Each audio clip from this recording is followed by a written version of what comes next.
cómo incluir 2 o 3 representantes de los pueblos indígenas, porque los partidos de derecha no quieren absolutamente nada. Sí. Y bueno, ha sido tan tradicional, Guillermo, que incluso el libertador de Sudamérica, Simón Bolívar, hablaba de ellos en términos muy ambivalentes, reconociendo sí un punto de origen, pero al mismo tiempo la dificultad que estos pueblos indígenas creaban a la hora de crear una nación-estado al estilo europeo, con características de país decimonónico, ¿no? Y justamente nos llama la atención, conversando entre amigos en el día de hoy, Guillermo Serrano y tu servidor Jesús García, este artículo que nos llega desde El Mundo, publicado en Madrid, España, que nos habla de justamente una ficción acerca del libertador Bolívar. Es muy interesante que en la época en que se logra la independencia, las luchas de independencia de España por los países latinoamericanos, que hubo por lo menos en 2 países, que fue Argentina y en Chile, donde los primeros presidentes no fueron reconocidos como tales, sino como dictadores supremos. Entonces, la idea era tener una persona que dirigiera con mano férrea los nuevos países, porque se daban cuenta que los criollos y la gente no tenía idea de una política. Ahora, Simón Bolívar se es presentado en una novela como un dictador cruel, una persona que no le interesaban realmente los pueblos que él podría libertar, a menos que hubiera fuerza y determinación para unir el continente americano. Él quería unir desde Venezuela al sur para que fuera una sola nación, una sola potencia. Como ideal y como sueño no estaba bastante bueno, pero resulta que habían no solamente, en esa época no podríamos hablar de nacionalismos, pero sí de regionalismos y de la cuestión de los pueblos nativos, de los indígenas, que ya es otra historia y es otra manera de enfocar las cosas que pasaban ahí. Una de las cosas que me llama mucho la atención es que, de nuevo, a la hora de novelar, de hacer una narrativa de ficción sobre hechos históricos, y en este caso un personaje tan notable como lo fue Simón Bolívar, hay cierta revisión, hay cierta actitud crítica que, a mi manera de entender, es bastante saludable, Guillermo, porque creo que muchas de las narrativas de fundación de nuestras naciones, tanto en Europa como en América, tienen cierto carácter mitológico que aceptamos como realidad y que realmente no lo son. Y proyectar estas virtudes hacia los próceres de la patria, ya sea Bolívar o ya sea O'Higgins en tu caso, o San Martín, o San Martín, o algún otro, o incluso forjador de naciones en Europa, están rodeados verdaderamente de mucha mitología. Uno de los escritores dice que Bolívar fue un mito poderosísimo ya en vida, pero el anti-bolivarismo creció allá donde se suponía que el libertador dejaba las semillas de la emancipación. ¿Por qué? Es la pregunta que se hace la gente. Y Arana, uno de los escritores, habla de la traición que está en la esencia del ser humano.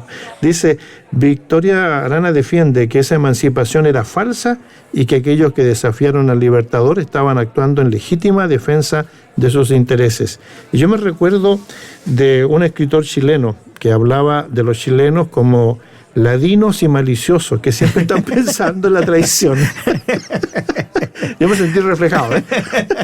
Entonces, dice que está en la esencia del ser humano el rebelarse cuando uno ve estas actitudes que se les quieren imponer. Y a lo mejor esto pasa también con el mito de Bolívar y de otras personas que a lo mejor querían ver un poco con idealismo esto que se estaba forjando en un continente que era grandísimo. Realmente yo siempre tengo la idea de que cuando Cristóbal Colón llega ahí a República Dominicana y al Caribe, él no sé si se da cuenta de lo grande que era el continente. Yo creo que no, ¿eh? Posiblemente no. El único que se da cuenta es Magallanes, cuando pasa por el Cabo de Hornos de la y Tierra. pasa al Pacífico, claro, que lo llamó malamente Océano Pacífico. Si ese océano nunca es Pacífico.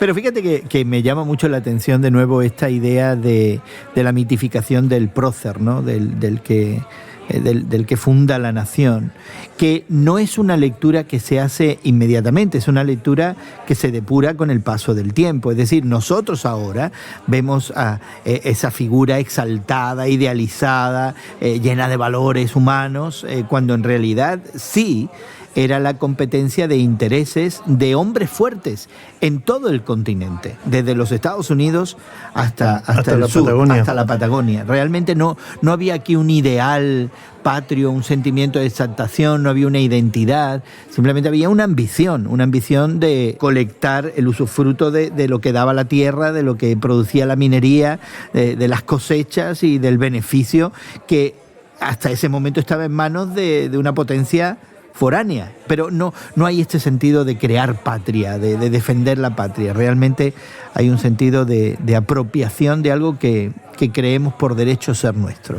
Mario Vargas Llosa, el Premio Nobel de Literatura peruano, tiene una novela acerca de Bolívar, pero él lo enfoca desde el punto de vista de los romances que tuvo el Libertador. Es mucho más suculento a la hora de leerlo. Pero en el caso de una novela, él hace una investigación histórica que plantea el hecho de que Bolívar probablemente en cada país, en cada pueblo que visitaba, tenía un amante, tenía gente que lo atendía de una manera preferente, especialmente mujeres.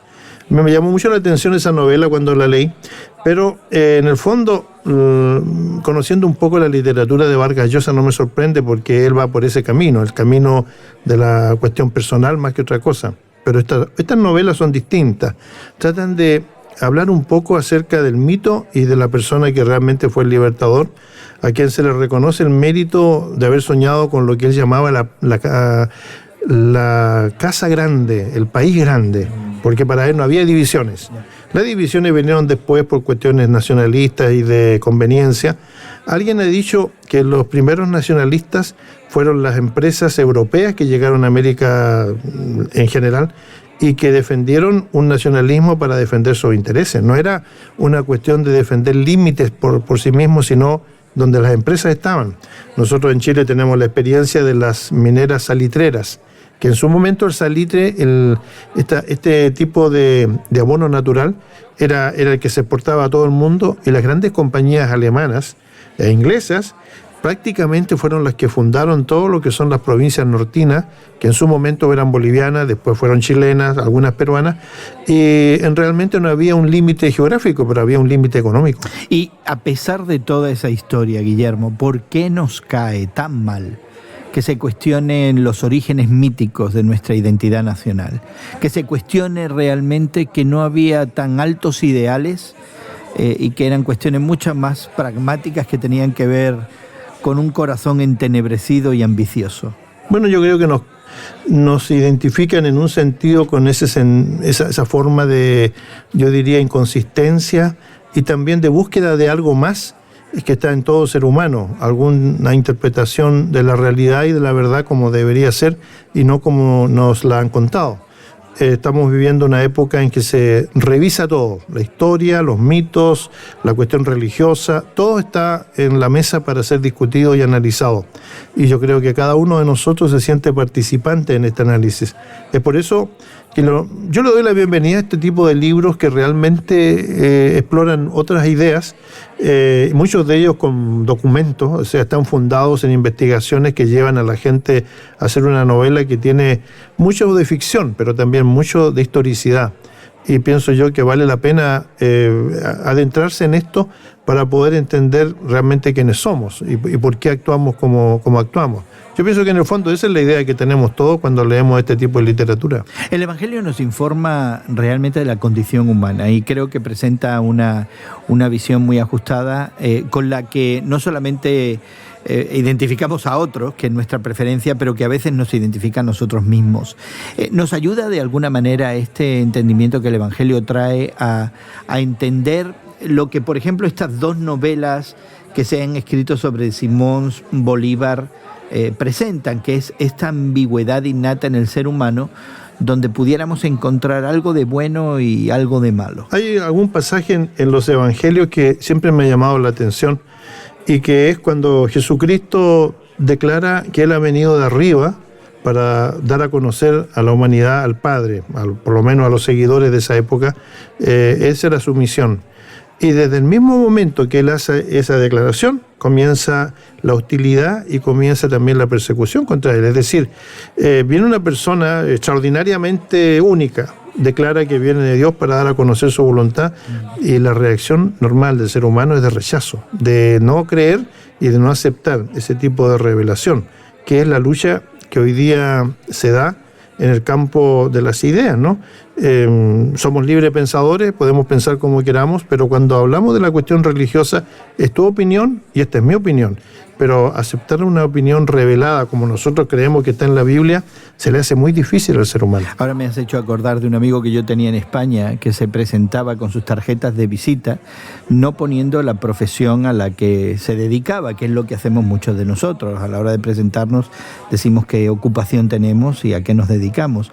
Él simplemente ponía su nombre y su labor era librepensador cristiano. Oh. Y siempre me interesó esa idea. Y tú nos estás invitando de alguna manera, porque el Evangelio nos presenta justamente esa ambigüedad humana, a mantener esa actitud crítica. Bueno, hubo un grupo de creyentes que siguieron a Jesucristo y que tenían la misión de investigar si las cosas que decían y que practicaban eran realmente así, que eran los llamados cristianos de Berea, que trataban realmente de entender si las cosas eran correctas o no correctas. Uh-huh. Yo pienso que es la actitud que debería tener cada persona que se dice creyente o seguidora de Jesucristo. Y eso lo aplicamos ya sea que consideremos la religión o en este caso esta figura histórica de Simón Bolívar, el libertador de las Américas. Bueno, queremos animarte, querido amigo, querida amiga que nos acompañas, a que te pongas en contacto con nosotros visitándonos en radiomoody.org o también conectándote en Twitter con nosotros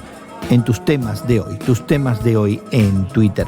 Y queremos agradecer mucho el trabajo de producción que se hace tanto en Sao Paulo, Brasil, como en la ciudad de Chicago, que hace posible que esta conversación con Guillermo Serrano y tu servidor Jesús García, entre amigos, llegue hasta ti. Esperamos que la hayas disfrutado y esperamos encontrarte nuevamente. Que pases un buen día y que Dios te bendiga.